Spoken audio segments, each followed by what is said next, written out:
of Hecate as our red Terran. It is Coffee.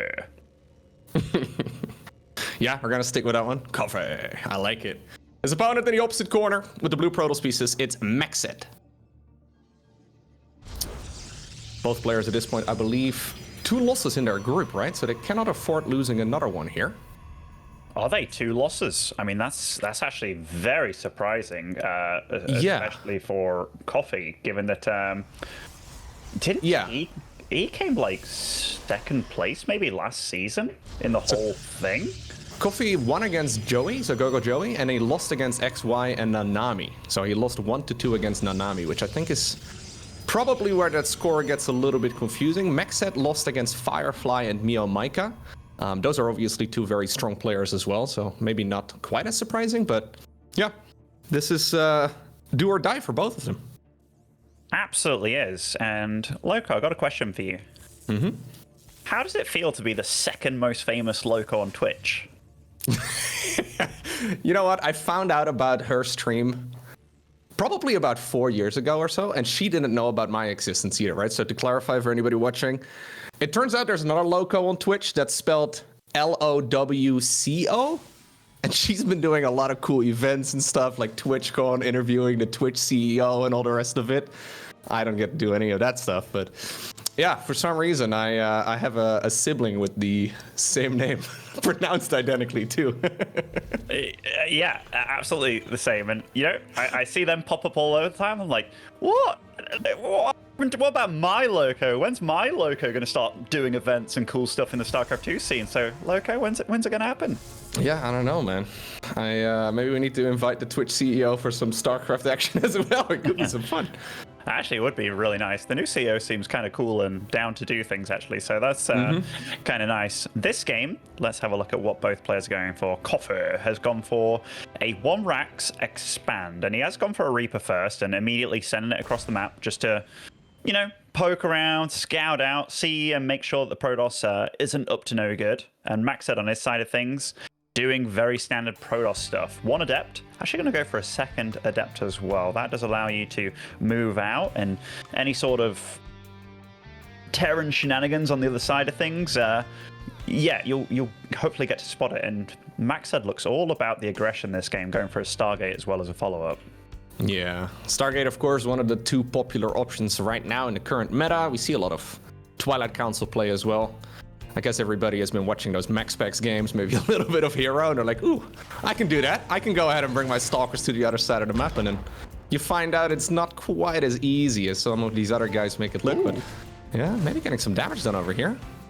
Yeah, this is some nice movement on this Reaper. Gets a scout. I think he still will be a gunner, but gets to see that it's not just 2 Adepts, but 3 Adepts here. And seeing the Stargate as well, very good by Coffee to just find out what he's up against. Now, I don't know what he planned on using that factory for, but now he's like, all right, 3 Adepts on the field. Let's just go around the map with this Hellion, get a follow-up scout later on, not meet them in the middle, and get a Viking and a Cyclone out. So he's going to be all about the defense against the air game, and depending on what he chooses to do next, I've seen games of players like Hero Marine where they're like, they put it to good use. They'll just be aggressive with as much production as possible. Because if there's anything that Stargate is weak about, it's the fact that if an army is to fight you, most of your units are all about harass, not about actual engagements. Phoenix coming in right now, just mostly scouting what's going on. He sees that new Cyclone. Obviously not something he can really engage just by himself, but yeah, it's one of those situations, right, where the Phoenix against the Cyclone interaction definitely is quite a bit different now with the new multiplayer balance patch. It just gets all a little bit... Sometimes I look at the Cyclone, I'm like, ooh, this thing is going to do a lot of damage, and then you see it fight and you realize, oh no, it just got popped. Didn't really get that much work done at all. So obviously now the patch has been around for a good little while, and all of these players have had some time to practice against it, but some of those engagements definitely can still work out a little bit differently, as we see one of those Hellions, or I guess the only Hellion there, getting picked off. It did scout a little bit, but since there were 3 Adepts waiting at that choke point, he couldn't really move in and see too much, right? He has at least seen the lack of a 3rd, but yeah, should he now actually be pushing across the map in that case? Yeah, I kind of like what Coffee's doing here. I mean, I like it for many reasons, but will immediately get lifted up against these Phoenix, and this Phoenix investment so far, it's been massively stomped, hasn't it? And oh my god, he's flying in again. I think that's a little bit risky, but some micro happening from a Terran player.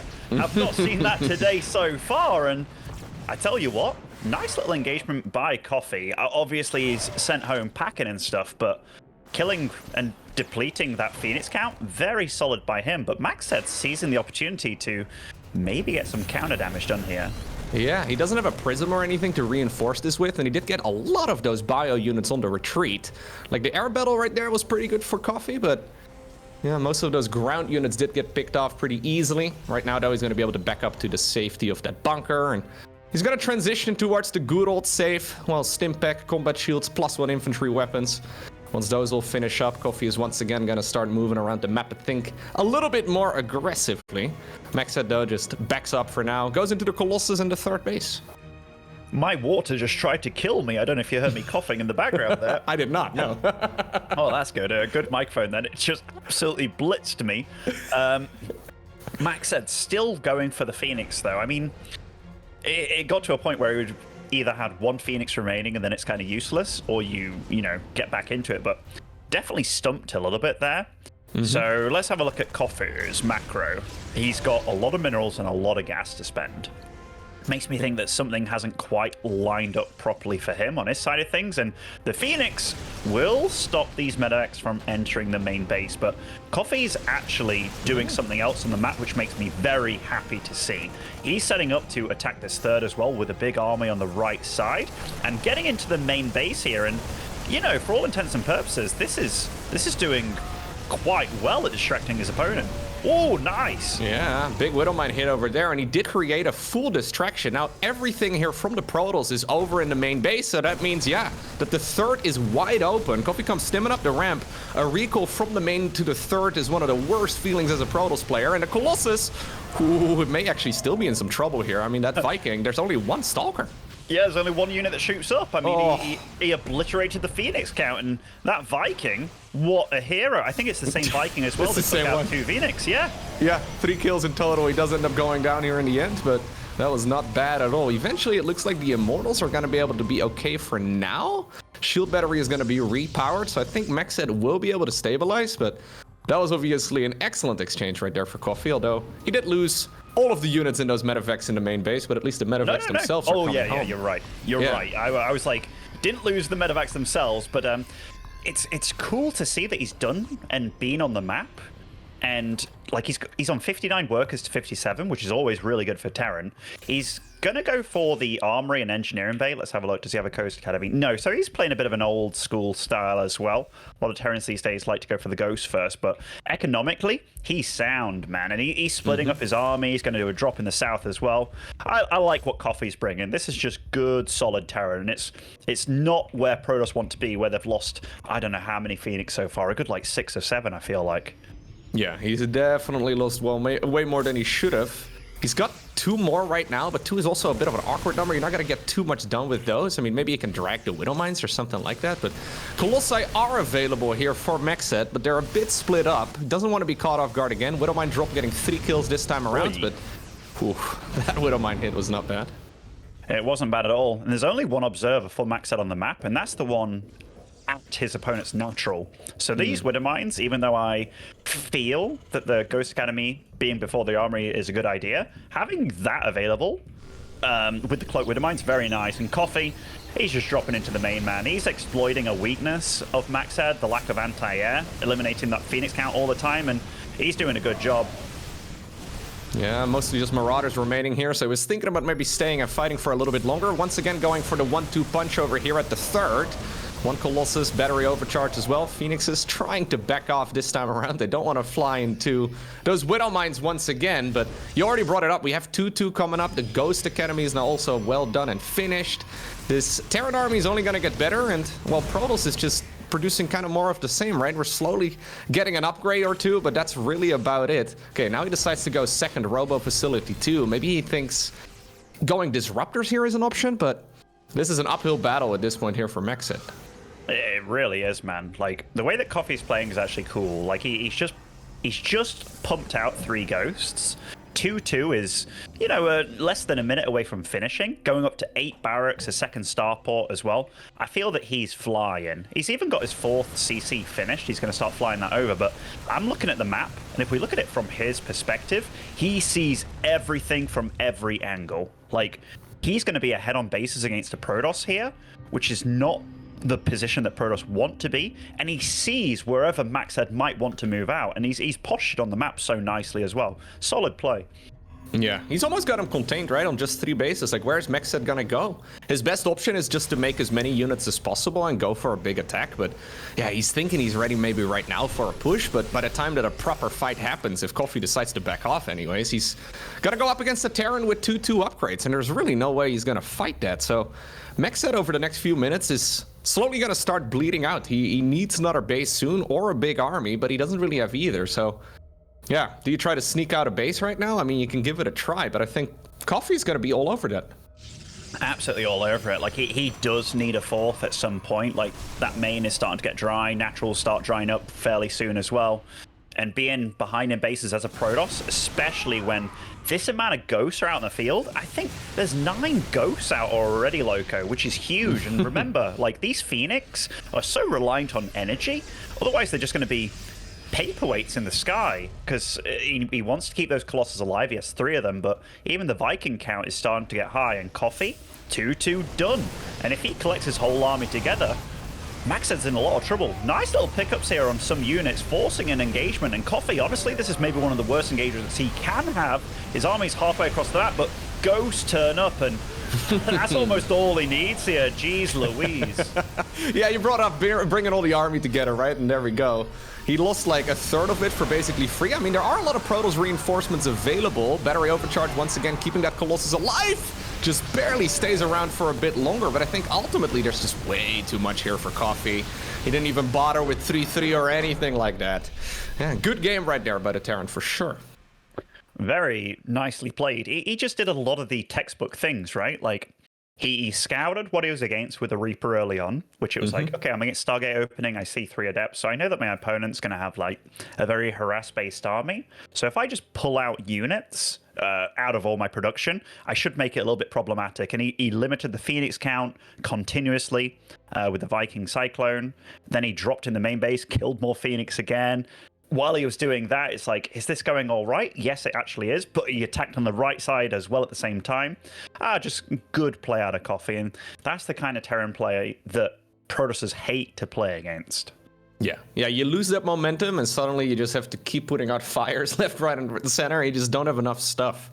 Like, I think he got like 5 or 6 probes as well with the pushover at the 3rd base when he first distracted his opponent in the main base and got those Phoenixes killed. I mean, that was a frustrating one, I'm sure, here for MacSed. I mean, he was basically losing that game for like 80% of the time, right? Which is the worst feeling, but never at a point where you can really tap out either, so you kind of have to keep playing it. But ultimately, it pretty much always leads to the same spot, unless maybe you can get like a lucky disruptor hit, or you can pick up those Medivacs as they're boosting into the main base, something like that. But you're almost relying on a mistake from your opponent at that point.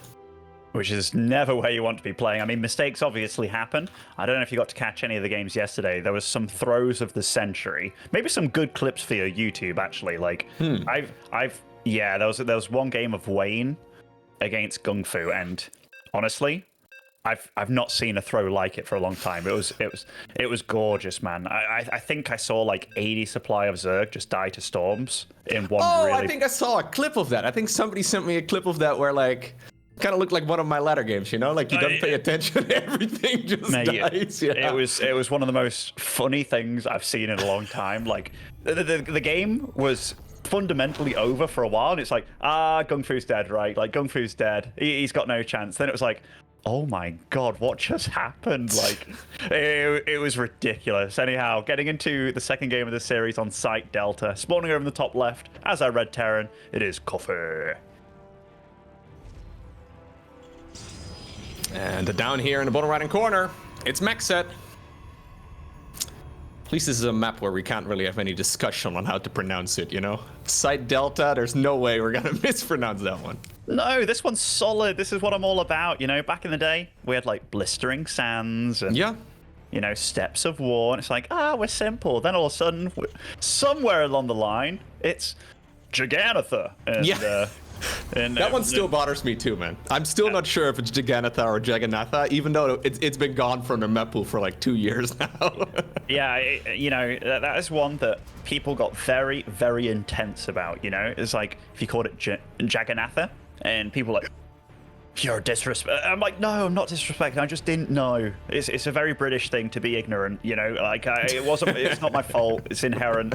But this game so far, we see very, very standard stuff. Like Coffee is so far showcased that he's a well put together Terran, I'd say. Like he scouted well, he followed it up well, and so far he's showcasing why. Previous season he came second place in this region, losing out to Oliveira ultimately, but still it's a hard region to get top 3 in. So Coffee going up against MacSed here. MacSed is not happy being matched with Coffee 1-2 in this situation because loser is out. Zealot first here for MacSed, which is an interesting one. We'll have to see exactly what he decides to do with it. Gonna just chase the SCV around here for now. Going to be finishing up that cybernetics core. In the meantime, he's also sending a probe on down towards the bottom of the map. Proxying his own base, maybe? Not exactly sure what he's aiming for right over there, but we'll have to find out here in just a moment. Obviously, the Reaper is going to start counting pylons as well, so maybe he can try, maybe catch the opponent off guard just a bit. So MaxPax is somebody that's been kind of doing this a little bit now and then against Clem. And given that those two have played so many games and so many times, this Reaper's kind of forfeit in this kind of situation, unless the Widowmine, or rather the little grenade was timed, but unfortunately not. So won't get the good scout off, but MaxPax has been learning that if you send your Zealot across the map and it's not found by the initial Reaper, it can cause a little bit of damage, which was why Coffee was keeping the SCV to see where it went, just in case kind of thing. But none of those shenanigans really worked out too much on either side. Reaper down and the Zealot did map. Twilight Council opener this time around here for MacSed. We're not gonna mess around once again here with that Stargate. Apparently not too happy with the Phoenixes here. It's going to be Blink instead, so we'll have to see how many gateways he decides to produce. Guys like MaxPax go all the way up to 4. Interestingly enough, I haven't seen a lot of other Protoss players find a lot of success with just good old 4 gates, or at least not as much as of late, but we see other top-level guys then mix it in all the time, and you're wondering why doesn't everybody do this every single match? It's always funny when you have the potential top player of a race do something, but nobody else does it, and you're like, well, why doesn't everybody follow suit? And very often it's because it's so hard to do that only the top player can. But as soon as they do start learning, it allows everybody else to practice more against it, which is kind of what happened with the 4-gate, I feel. Like, for a while, a lot of people were doing it. This Hellion will get a nice little scout, getting to see what kind of units are out and available, seeing the robo timing as well, which kind of cements that, hey, you are against like a Blink sort of build here, or at least a more standard, not against any Stargate play. And you see that Coffee is responding correctly, or at least with a very different method here. He's not just going for base units out of his production. He's getting that Raven with the tech. He's also getting the tech lab on the factory. And yeah, he's utilizing the knowledge that he has. So I like Coffee's play here. We also saw MacSed just now confirming that indeed it was a Raven coming out, so no Cloak Banshee shenanigans or anything along those lines. Always kind of nice to get that confirmation there, because it's one of those things you don't really want to have to deal with if... well, it could be Cloak Banshees. You may very well have to prepare for that. Instead, he decides to go for a 3rd base right now, together with already the Templar Archives here. So, may very well be following this up as well with a quick charge upgrade in the Twilight Council momentarily. And we're just going to use a small group of Stalkers here to march to the front, maybe see if there's any units moving out. But happy to play the macro game. Despite game number 1, right? I mean, he kind of was off to a bad start there with the first Medivacs flying in and then that small hit squad of units getting damaged under the 3rd. Apparently, at the very least, it hasn't scared MacSed away here from playing a macro game. Just going straight into Storm, indeed together with the charge upgrade. One of those things that's always on a bit of a timer until those ghosts hit the battlefield, but usually we don't see those from Terran until the 3rd base or so is acquired. So, yeah, we'll probably see him go for a move out here eventually, but where is he going to go? I wonder if this was MacSed's plan, actually, because I've been crediting Coffee with his scouting and information that he's been getting, but MacSed getting the Robo and then seeing the scout and seeing the Raven being made, and he's like, you know what? Let's go Templar Archives. So I wonder if he's kind of responding to his opponent, because the Raven, the one thing it doesn't want to have happen to it, getting feedbacked, right? And I mean, he gets a big scout off now. Both of them get to see where the Raven is and see what it does. And wow, nice little feedback there. So that Raven rendered absolutely useless. But at least he does get to see what he's up against. Yeah, and what he's up against is a ton of additional gateways. We're going all the way up to 7 gateways here in total, maybe even 8. Yeah, I think it's going to be 8 in total here. Regardless, it's going to be a large Protoss army that can be warped in, and Storm at this point is done, trying to dodge those for now. Widowmines do get into a decent position, but that Storm is just so difficult, right? You have to push through this choke point. I mean, he's dancing here on the edge, but he's going to have to back off. Yeah, I mean, MacSed, he survives. He doesn't take any economic damage, and honestly, just kind of nullifying that Raven, really cool for him. Coffee on his side of things, he's now in the know of what he's up against, and he's going up to a 3rd base, getting 4th and 5th barracks, getting more drops as well. I feel that this is when the Terran come alive, and they start making it very hard for the Storm player, because the Storm guy has to have units in all the right locations. He's got 5 High Templar available, but they're all at that 3rd base, and if Coffee just kind of cements his forces and goes for that main, which does have a few units waiting, and he does have a lot of warp gates available, actually. It can start to get spicy. That Observer perfectly placed, though, to see this happening. Yeah, he sees this coming in from a long time away, but he actually pre-scans the main base, rather than what we see a lot of Terran players do, where they just boost those medevac's in and cross their fingers, hope that it's safe. He actually checked whether or not it was, and he decides to back off with the majority of his units. So MacSed mostly just playing this defensively here for the time being, right? But ultimately, Ghosts are going to be out in a few minutes from now. And that's going to make those High Templar lives so much harder. They certainly are, and Coffee, upon seeing that army in the middle of the map, he's like, oh, what's that, your 3rd base then, mate? And runs in, kills a lot of these workers, 10 to start things off, forces a battery overcharge, kills a few Zealots on the way out. Very nicely done by Coffee. And, I mean, leaves behind a few Marines, but I feel like this army's job was to do exactly that. And maybe now he's going to start solidifying his forces, but so far, MacSed is not able to truly keep up with the pace of Coffee here. Yeah, like MacSed hasn't really achieved too much with his early game, right? Like, yeah, he's deflected a few attacks. He obviously feedbacked that Raven, and that was all very nice, but ultimately, he just has lost a bunch of probes just now, right? And that's what you're exactly trying to avoid. He wants to be going into another base here shortly as well. He just wants to continue building up his unit count, but it's all a little bit disjointed. You can't really afford making all these units and then still take so much damage. Now suddenly Coffee just has full map control again. Are the Ghosts already out? Do we already have some? Yeah, there's 2 already on the battlefield. This is one bad EMP away from being an absolute disaster right now for the Protoss player. It really is, and, you know, Coffee's not really missing a beat macro-wise behind it all. He's got the armory done, starts his +2, getting out more Ghosts, getting the 2nd engineering bay, and what's in this drop? VOD is showing us it's 4 Widowmines, and he's waiting. He's lining it up with this attack. Like, Coffee's just playing good StarCraft, man. This is what I love to see from a Terran, and he does a little fighting, gets the chop going, and there is, very fortunately, a battery, or rather a cannon over there, which will help clear this up for MacSed. But Coffee, he's never just doing one thing at a time, and that is a really good lesson to do in StarCraft.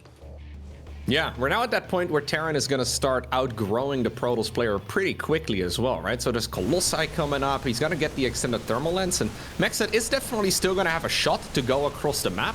But I'm starting to get a little bit concerned. We now have the 4th base coming up here for Coffee. He's, well, for a moment there, forgotten about the +2 armor upgrade for his infantry, but he just fired that one up as well. Everything's going really, really well right here for Coffee. Not really making a whole lot of mistakes. Discovering all of his bases. Scouting very actively. Look at the mini-map, right? There's little red dots everywhere. And it's really up to MacSed here to get something done, because if he doesn't do it soon, he's going to fall very quickly behind. It's actually very funny when you look at both the players' views and you see how much Coffee actually has. Like, he sees everything aggressively, like, he doesn't need to see defensively because he knows that his opponent's not doing that. Whereas MacSed, he's just got this little veil of observers just on the peripherals of his base. But yeah, he's feeling claustrophobic at this point. And Coffee, again, it's Pult style, right? 2 armies on the map just poking and dealing damage, and it's lovely to see. Okay, well, there's a decent Storm pushing back at least some of these units. That's nice, but at the same time, you brought it up over at the 4th base. There's another army now moving into that newly made Nexus, and that is going to be a cancel at the very least right there by Coffee. In the meantime, the 4th command center is done. 2nd starport here is finishing up as well. 2-2 is just about to wrap up. I mean, everything's going Coffee's way here. Absolutely is. And you see the production tab, like he's just making good units right now. Like he's gone through the bio phase. He's still obviously upgrading them, getting out the Ghosts and the Marauders. But he's also getting Vikings 4 at a time here. So that Colossus count that has been growing, it is going to be met by EMPs and Vikings, which should make short work of it.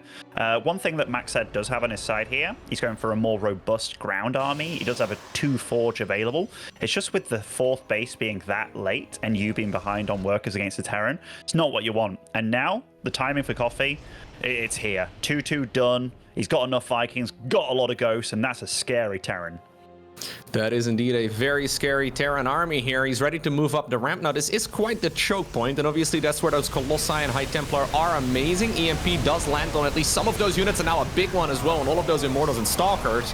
Microing backwards the Bio army while distracting those Colossi as well. Still though, MacSed is pushing this back right now. He's got so many Immortals. He has a really strong, stocky army, like a good standy army, right? And I mean, these Vikings are getting stuff done after the fact, which is a big deal. But Coffee has to be careful. Like, just sitting and fighting where he did against that, it's rough. And that's a lot of High Templars with a lot of available energy chasing it down. Yeah, and there's already a transition right now coming up as well towards Liberators, and I feel like that might be a little bit too early. Because you can, there's this awkward moment, right, where you're like mid-transition and you don't really get a whole lot done as the Terran player just yet. You need a few minutes to properly get this army going and to get all the upgrades wrapped up. One of the High Templar, maybe a little bit trailing behind. I mean, he's going to storm, but yeah. I heard another High Templar die on the right side. I think it was that little Widowmine over there, which will be left alive just outside of the range of this Observer. Coffee is able to reproduce a little bit better than MacSed here, given that he was on 4 bases a little bit quicker. And he's got so much money, though, MacSed. I think he could continue pushing here, but he doesn't have a prism or anything. Yeah. It's just, and he's got 2 Robos, but I just looked at the number of Immortals that he has in his mix. Like, he's on 7 Immortals here, which is a lot. And I mean, they are a damn good unit to have. It's just, you're entering a phase of the game now where I'm not going to say they're a bad unit, because Immortals are never bad. It's just you're against ranged Liberators, and you're right, it was scary transitioning to them, but they're going to be +2. And right now, I don't think MacSed has really much to deal with that. No, I think his only answer really is just blink Stalkers, and I mean, again, that's something that we see the absolute top Protoss players do very effectively, but basically everybody below that level just get their Stalkers absolutely demolished. We're already up to 5 Liberators. They're coming up in pretty big numbers here as well. Ranged upgrade is just about to finish up, and yeah, despite the fact that that previous fight wasn't exactly what Coffee was looking for, he does have his opponent now where he wants him, right? Still contained on just 4 bases, a relatively small army, at least, well, a minute or 2 ago. It gave him time to make that transition. And while I was a little bit scared there when Protoss first moved across the map, because I think he could have really dealt damage, maybe at the Planetary Fortress, or if he was really concerned at the 3rd base. MacSed had a ton of money in the bank and didn't quite remax there, so he just wandered with his army back home. And yeah, there's no Tempest, there's no proper counter here for Liberators at all. Look on the far right as well. A couple of Tempests getting themselves set up in kind of dodgy locations here, and while he's doing that, Coffee's moving down south with his main squad. And how many Immortals? We're at 10 Immortals now. Most of the army's at that 3rd base, whereas the 4th base is the one getting super sieged over here. No Disruptors in the mix, no nothing. Like, the Terran doesn't have to move. I mean, no. MacSed's army comp is just not what you need it to be, and yeah, Coffee's gonna have a field day here. Yeah, there's just no counter here to this particular Terran army. I mean, Protoss is kind of stuck on a mid-game force, and while sometimes that can happen, the entire Warpin gets cancelled as well. Yeah, Coffee is all over this best-of-3 series, man, playing a really solid game.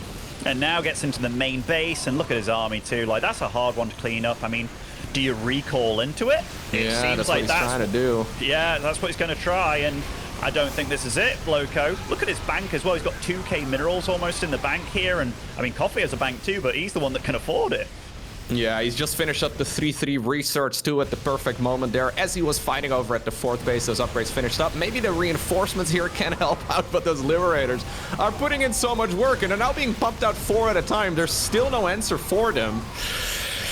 Yeah, I think it might be time to rip off the Band-Aid, MacSed. I know that this is the last life right here in the tournament, and I really understand you wanna, try your absolute best, but it was clear that Coffee was the better player.